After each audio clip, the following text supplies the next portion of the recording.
सभी बच्चों को नमस्कार। मेरा नाम है जगदीश सोलंकी और आप देख रहे हो physics bye Jagdish Solanki YouTube channel. इस चैनल में आप सभी का स्वागत है। बच्चों, आज हम जो है व्यतिकरण किसे कहते हैं और व्यतिकरण के कितने प्रकार होते हैं इसके बारे में पढ़ेंगे। व्यतिकरण क्या होता है कि प्रकाश की घटना होती है। इस घटना में क्या होता है कि जैसे हमने परावर्तन पढ़ा, अपवर्तन पढ़ा, उसी प्रकार से एक प्रकाश में घटना होती है जिसको नाम देते हैं व्यतिकरण, इंटरफेरेंस। इसमें क्या होता है कि जब समान आवृत्ति का मतलब ये होता है कि जो चक्रों की संख्या ये बराबर होती है, इसको बोलते हैं समान आवृत्ति। आवृत्ति का मतलब ये होता है चक्रों की संख्या। जैसे इसमें 2 चक्कर है, इसमें भी 2 चक्कर है, तो जब समान आवृत्ति की मतलब इनमें चक्रों की संख्या बराबर होती है और लगभग समान आयाम की। आयाम का मतलब ये होता है एम्पलीट्यूड। ये मान लगभग समान होना चाहिए दोनों तरफ के, ये और ये मान क्या होना चाहिए, लगभग समान होता है। इसको बोलते हैं आयाम, एम्पलीट्यूड बोलते हैं। तो क्या होना चाहिए, समान आवृत्ति। समझ में आ गया? आवृत्ति का मतलब ये चक्करों की संख्या, एक चक्कर, ये 2 चक्कर, इसमें भी 1 चक्कर है, इसमें भी 2 चक्कर है, तो ये चक्करों की संख्या यदि बराबर है जिसको हम आवृत्ति कहते हैं, और ये मान जिसको हम आयाम बोलते हैं, ये आयाम कहलाता है। तो ये आयाम भी लगभग दोनों के बराबर होना चाहिए। जब ऐसी तरंग है, कैसी तरंग है, जिनकी आवृत्तियां समान हो और आयाम लगभग समान हो, जरूरी नहीं कि पूरी तरह से बराबर होते हैं, लगभग बराबर होते हैं, तो समान आवृत्ति और लगभग समान आयाम की 2 या 2 से अधिक तरंगें, 2 भी हो सकती है, ज्यादा भी हो सकती है, एक ही दिशा में चलती है। क्या होता है कि जब समान आवृत्ति और लगभग समान आयाम की 2 या 2 से अधिक तरंगें एक ही दिशा में चलती है और एक दूसरे के ऊपर अध्यारोपित होती है, मतलब मिलती है, दोनों एक साथ जाके कहीं पे मिलती है, अध्यारोपित होती है। अध्यारोपण का मतलब ये होता है मिलना। 2 तरंगें, मान लो 2 स्रोत है, मान लो कि एक स्रोत ही है, इससे दोनों तरंगें जा रही है और ये कहीं जाके मान लो यहाँ पर मिलती है, इसको बोलते हैं अध्यारोपण बोलते हैं। तो जब समान आवृत्ति की और लगभग समान आयाम की 2 या 2 से अधिक तरंगें एक ही दिशा में चलती है और एक दूसरे के ऊपर अध्यारोपित होती है, मतलब मिलती है, तो ये देखा गया कि माध्यम में कुछ बिंदुओं पर प्रकाश की तीव्रता अधिकतम हो जाती है और कुछ बिंदुओं पर माध्यम में प्रकाश की तीव्रता न्यूनतम हो जाती है। मतलब कहीं पर ज्यादा प्रकाश दिखाई देता है किसी बिंदु पर, तो किसी बिंदु पर प्रकाश तीव्रता कम हो जाती है, न्यूनतम हो जाती है। इस घटना को हम बोलते हैं व्यतिकरण। यानी कहने का मतलब प्रकाश की तीव्रता में परिवर्तन होता है, अलग अलग स्थान पर प्रकाश की तीव्रता अलग अलग दिखाई देती है। ये घटना कहलाती है व्यतिकरण। व्यतिकरण किसको कहेंगे कि जब समान आवृत्ति और लगभग समान आयाम की 2 या 2 से अधिक तरंगें एक ही दिशा में चलती है और वो एक दूसरे के ऊपर अध्यारोपित होती है, मिलती है, तो माध्यम के कुछ बिंदुओं पर प्रकाश की तीव्रता अधिकतम हो जाती है और कुछ बिंदुओं पर प्रकाश की तीव्रता न्यूनतम हो जाती है। एक जगह मैक्सिमम हो जाती है और एक जगह कुछ बिंदुओं पर मिनिमम हो जाती है। तो ये जो घटना होती है, फिनोमिना होती है, इसी को नाम दे दिया व्यतिकरण और इंटरफेरेंस कहते हैं इसी को। अब ये जो इंटरफेरेंस होता है वो 2 प्रकार का होता है। एक होता है संपोषी, कंस्ट्रक्टिव, जिसको हम रचनात्मक व्यतिकरण भी कहते हैं, और एक होता है डिस्ट्रक्टिव, यानी जिसको हम विनाशी व्यतिकरण भी कहते हैं। व्यतिकरण 2 प्रकार का हुआ, संपोषी व्यतिकरण और विनाशी व्यतिकरण, कंस्ट्रक्टिव और डिस्ट्रक्टिव। ये कंस्ट्रक्टिव और ये होता है हमारे पास डिस्ट्रक्टिव, विनाशी। अब हमने कहा कि प्रकाश की तीव्रता में परिवर्तन होता है, कुछ बिंदुओं पर ज्यादा हो जाती है और कुछ बिंदुओं पर तीव्रता कम हो जाती है या न्यूनतम हो जाती है। इस आधार पर व्यतिकरण 2 प्रकार का होता है। जिस बिंदु पर प्रकाश की तीव्रता अधिकतम होती है उसको हम बोलते हैं संपोषी व्यतिकरण, कंस्ट्रक्टिव या रचनात्मक व्यतिकरण बोलते हैं, और जिस बिंदु पर तीव्रता न्यूनतम होगी वो व्यतिकरण हमारे पास में क्या कहलाएगा, विनाशी व्यतिकरण कहलाता है। समझ आएगा? संपोषी का मतलब ये होता है कि जहां पर तीव्रता ज्यादा दिखाई देती है उसको हम संपोषी व्यतिकरण बोलेंगे, और जहां पर तीव्रता कम दिखाई देगी उसको हम विनाशी व्यतिकरण कहते हैं। अब कहां पर तीव्रता ज्यादा दिखाई देगी ये अपने को पता लगाना।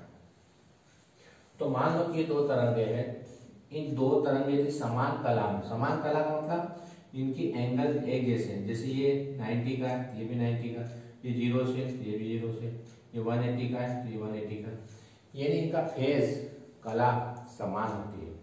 यानी दोनों तरंगे यदि एक जैसी चलती है, कहने का मतलब ये है दोनों तरंगे समान कला में, समान कला का मतलब इनके बीच का एंगल सेम है। यानी ये 0 से स्टार्ट हो रही है, ये भी 0 से स्टार्ट हो रही है, ये 180 हो गई, ये भी 180 हो गई, ये निगेटिव में आएगी, ये भी निगेटिव, ये वापस, यानी दोनों तरंग यदि एक जैसी चल रही है जिसको हम बोलते हैं समान कला, सेम फेज। तो जब दो तरंगें या दो से अधिक भी हो सकती समान कला में एक दूसरे के ऊपर अध्यारोपित होती है, सुपर इम्पोज होती है, मिलती है, तो माध्यम में प्रकाश की तीव्रता अधिकतम हो जाती है। क्या होगा, दो तरंगे, दो से ज्यादा भी हो गई, दोनों की फेज क्या होना चाहिए, सेम। सेम फेज का मतलब समझ में आ गया होगा कि दोनों एक जैसी चलना चाहिए, जैसे ये चल रही है वैसे वैसे ये तरंग भी चल रही है। तो प्रैक्टिकल ये देखा गया कि जब दो तरंगे समान कला में, सेम फेज में एक जैसी चल रही है, ये भी और ये भी, तो माध्यम में प्रकाश की तीव्रता अधिकतम हो जाती है। मतलब इनके जो डिस्प्लेसमेंट है, आयाम है, ये दोनों जुड़ जाते हैं। ये अध्यारोपण का सिद्धांत कहलाता है, सुपर इम्पोज प्रिंसिपल कहलाता है। अध्यारोपण का सिद्धांत कहते हैं कि जब दो तरंगे आपस में मिलेगी तो उनका रिजल्ट यदि अपन निकालते, परिणामी निकालते, तो दोनों के योग के बराबर होता है। तो ये हमारे पास हो जाएगा, परिणामी हो जाएगी, रिजल्टेंट आ जाएगी परिणामी। मतलब तरंगे ऐसे चल रही है, दो तरंगे, लेकिन अपने को जब ये सुपर इम्पोज होगी, मिलेगी, अध्यारोपित होगी, तो अपने को ऐसी प्राप्त हो जाएगी। मतलब ये और ये दोनों का सम हो जाएगा, इसका और इसका दोनों मिलकर डबल हो जाएगा। ये 1 माना, इसको 1 माना, ये 2 हो जाएगी, इसको 1 माना, इसको 1 माना, ये 2 हो जाएगी। तो इस तरह से दोनों के योग के बराबर हो जाएगा। तीव्रता क्या हो जाएगी, दोनों के योग के बराबर हो जाएगा, या डिस्प्लेसमेंट दोनों के योग के बराबर हो जाएगा। विस्थापन या आयाम का मान भी दोनों के योग के बराबर होगा। तो इस प्रकार के व्यतिकरण को हम समपोषी व्यतिकरण कहेंगे। समपोषी व्यतिकरण किसको कहेंगे कि जब समान कला में दो या दो से अधिक तरंगें एक दूसरे के ऊपर अध्यारोपित होती है तो माध्यम में प्रकाश की तीव्रता अधिकतम हो जाती है। तो इस प्रकार का व्यतिकरण हमारे पास समपोषी व्यतिकरण कहलाता है। ये अधिकतम हो गए, देखो ये मान, ये दोनों के योग के बराबर हो जाएंगे, ये मान बराबर है। जब भी बनाते समय ध्यान रखना, ये एक, ये डबल बनाना है इसका, इन दोनों के योग के बराबर ये हो जाएंगे। हमारे पास ये दो तरंगें चल रही थी और ये किसी बिंदु पर मिल गई, जैसा अपन ने वहां बताया, तो अपने को जो मिलने के बाद प्राप्त होगी इस तरह से बड़ी तरंग मिलेगी, यानी इन दोनों के योग के बराबर अपने को ये मान प्राप्त होता है। यानी इसका विस्थापन y1 माना, इसका विस्थापन अपने y2 माना, तो अपने को रिजल्ट मिलेगा y1 प्लस y2 के बराबर होगा। इन दोनों के योग के बराबर अपने को नई तरंग मिलेगी। इसको बोलते हैं हम समपोषी कंस्ट्रक्टिव या रचनात्मक व्यतिकरण कहते हैं। अब विनाशी व्यतिकरण देखो क्या होता है।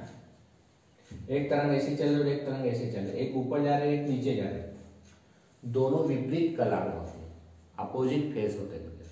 विपरीत कला का मतलब एक ऊपर एक नीचे, इसको बोलते हैं विपरीत कला। एंगल दोनों के एक दूसरे के विपरीत, अपोजिट है। तो जब दो तरंगे, ये दो से अधिक भी हो सकती है तरंगे, विपरीत कला में एक दूसरे के ऊपर अध्यारोपित होती है, मिलती है। वो एक तरंग ऐसे चल रही है और एक तरंग ऐसे चल रही है, ये दोनों जा रही है, किसी बिंदु पे जाके मिल जाती है, अध्यारोपित हो जाती है, सुपर इम्पोज हो जाती है। तो प्रैक्टिकली ये देखा गया है कि माध्यम में प्रकाश की तीव्रता न्यूनतम हो जाती है। यानी ये इसको कैंसिल कर देगा, ये इसको कैंसिल कर देगा, ये इसको कैंसिल कर देगा, ये इसको कैंसिल कर देगा, ये इसको कैंसिल कर देता है। यानी रिजल्ट यदि अपन निकाले तो y = y1 माइनस y2 होगा। यानी यदि ये दोनों बराबर है, मान लो ये दोनों बराबर लगभग, तो रिजल्ट क्या हो जाएगा, 0 हो जाएगा। मतलब कोई प्रकाश की तीव्रता प्राप्त नहीं होती। यदि थोड़ा बहुत मान में अंतर है तो कुछ तीव्रता अपने को मिलेगी, जिसको हम न्यूनतम तीव्रता कहते हैं। यानी कहने का मतलब ये है कि जब दो तरंगे विपरीत कला का मतलब समझ में आ गया होगा, एक ऊपर चलना चाहिए और एक नीचे चलना चाहिए। ऐसे ये ऊपर चल रही है और इसकी विपरीत दिशा में ये चल रही है, ये एक दूसरे की विपरीत कला कहलाती है। इसमें कला क्या है, विपरीत, एंगल दोनों के विपरीत। जब दो तरह के विपरीत कला में एक दूसरे के ऊपर अध्यारोपित होती है तो माध्यम में प्रकाश की तीव्रता न्यूनतम हो जाती है। तो इस प्रकार के व्यतिकरण को हम विनाशी व्यतिकरण डिस्ट्रक्टिव व्यतिकरण या इंटरफेरेंस कहते हैं। तो क्या करना, ये बनाना, ये रिजल्ट हो जाएगा, रिजल्ट में 0 आ जाएगा। थोड़ा बहुत यदि मान होगा तो थोड़ा बहुत मान प्राप्त होगा, नहीं तो यदि दोनों के एम्पलीट्यूड बराबर होंगे, आयाम बराबर होंगे तो मान 0 प्राप्त होगी। तो इन दोनों के अध्यारोपण के फलस्वरूप एक ऐसी तरंग अपने को प्राप्त होगी जिसकी तीव्रता कितनी होगी, 0 के लगभग होगी, न्यूनतम तीव्रता होगी। तो इस प्रकार का व्यतिकरण हमारे पास क्या कहलाता है, विनाशी व्यतिकरण कहलाता है। अब इसकी शर्तें क्या होती है, यदि अपने को व्यतिकरण प्राप्त करना हो, व्यतिकरण की घटना देखना हो, तो उसके लिए शर्तें क्या होना चाहिए। तो पहली शर्त ये होना चाहिए जो कि हमने परिभाषा में लिखी है कि आवृत्तियां क्या होना चाहिए, समान होना चाहिए, बिल्कुल समान होना चाहिए, तभी व्यतिकरण हो पाएगा। दोनों तरंगों की आवृत्तियां बिल्कुल समान होना चाहिए, तभी व्यतिकरण की घटना होगी, नहीं तो व्यतिकरण स्पष्ट दिखाई नहीं देगा, आगे पीछे हो जाएगा, कभी चमकीला कभी धुंधला, उसी स्थान पर धुंधला चमकीला हो जाएगा। यानी कहने को तो यदि व्यतिकरण की घटना यदि अपने को प्राप्त करना है तो सबसे पहले कंडीशन क्या होना चाहिए कि दोनों तरंगों की आवृत्तियां फ्रीक्वेंसी सेम होना चाहिए, तभी व्यतिकरण की घटना होगी। दूसरी कंडीशन क्या होती है कि दोनों तरंगों के आयाम एम्पलीट्यूड है ये क्या होना चाहिए, लगभग समान होना चाहिए, लगभग समान आयाम होना चाहिए। एम्पलीट्यूड लगभग सेम, फ्रीक्वेंसी बिल्कुल सेम और एम्पलीट्यूड अप्रोक्सीमेट सेम, लगभग समान होना चाहिए। ये दो कंडीशन हमारे पास में पहले डेफिनेशन में दे रखे हैं। तीसरी, दोनों तरंग एक ही दिशा में चलना चाहिए, तभी तो अध्यारोपित होगी।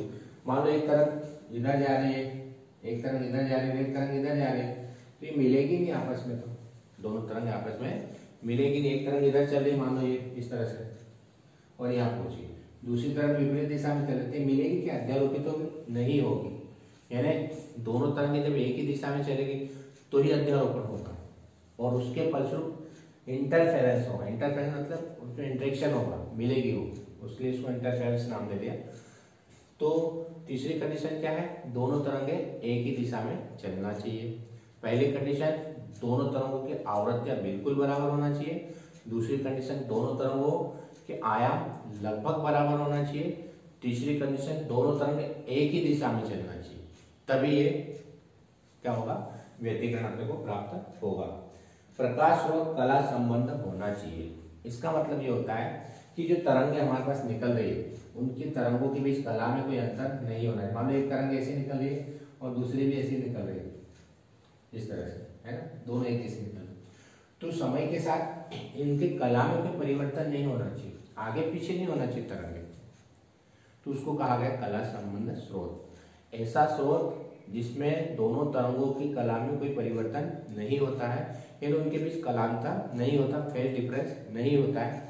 जैसे ये हमने बनाया, ये एक जैसी चल रही है, जब एक जैसी चलेगी तो स्रोत को हम बोलेंगे कला संबंध स्रोत, कोहेरेंट सोर्सेस संबंध। तो जब दोनों तरंगों की कला में कोई परिवर्तन नहीं होता है तो ऐसे प्रकाश स्रोत को हम कला संबंध स्रोत कहते हैं।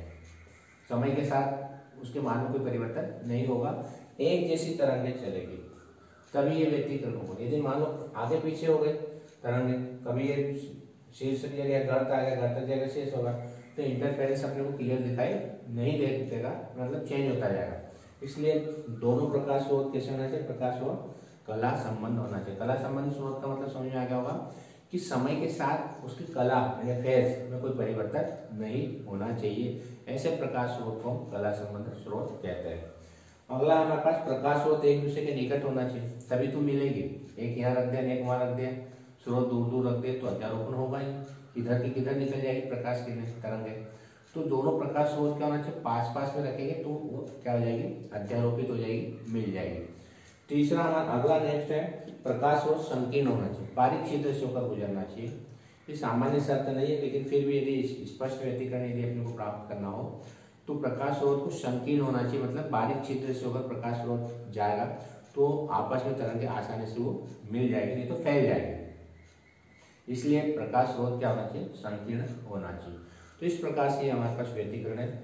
व्यतिकरण किसको कहेंगे, जब समान आवृत्ति और लगभग समान आयाम की दो या दो से अधिक तरंगें एक ही दिशा में चलती और वो अध्यारोपित होती मिलती है, तो माध्यम के कुछ बिंदुओं पर प्रकाश की तीव्रता अधिकतम हो जाती है, तो कुछ बिंदुओं पर प्रकाश की तीव्रता न्यूनतम हो जाती है। यानी कहने का मतलब प्रकाश की तीव्रता में परिवर्तन होता है और इस घटना को हम प्रकाश का व्यतिकरण या इंटरफेरेंस कहते हैं। इंटरफेरेंस दो प्रकार का होगा, एक होगा संपोषी जिसको हम रचनात्मक भी कहते हैं, कंस्ट्रक्टिव कहते हैं, और एक होता है विनाशी जिसको हम डिस्ट्रक्टिव व्यतिकरण या इंटरफेरेंस कहते हैं। संपोषी में क्या होगा, जब दो तरह के समान कला में एक दूसरे के ऊपर अध्यारोपित होती है, समान कला मतलब समझ आएगा एक जैसी चलेगी, तो माध्यम में प्रकाश की तीव्रता अधिकतम हो जाती है। इस घटना को हम संपोषी व्यतिकरण कहेंगे। और यदि मान लो कि विपरीत कला में जा रही है, एक ऊपर एक नीचे, तो माध्यम में प्रकाश की तीव्रता न्यूनतम हो जाती है। तो इस प्रकार की घटना को हम विनाशी व्यतिकरण कहेंगे। और इसकी शर्तें जो परिभाषा में लिख रखी है कि दोनों तरंगों की आवृत्तियां बराबर होना चाहिए, दोनों तरंगों के आयाम लगभग बराबर होना चाहिए, दोनों तरंगें एक ही दिशा में चलना चाहिए, प्रकाश स्रोत कला संबंध होना चाहिए और प्रकाश स्रोत संकीर्ण होना चाहिए, और दोनों प्रकाश स्रोत पास पास में होना चाहिए, निकट होना चाहिए, तभी व्यतिकरण प्राप्त होगा, अन्यथा व्यतिकरण की घटना प्राप्त नहीं होगी। तो इस प्रकार से हमारे पास व्यतिकरण है, इसको अच्छी तरह से याद करना क्योंकि बोर्ड एग्जाम के लिए बहुत महत्वपूर्ण क्वेश्चन है। यदि वीडियो आपको अच्छा लगता है तो आप इस चैनल को सब्सक्राइब करें, अपने दोस्तों के साथ वीडियो को शेयर करें और बेल आइकन के बटन को प्रेस करें ताकि आने वाले वीडियो की नोटिफिकेशन आप तक पहुंच जाए। धन्यवाद। जय हिंद, जय भारत, वंदे मातरम।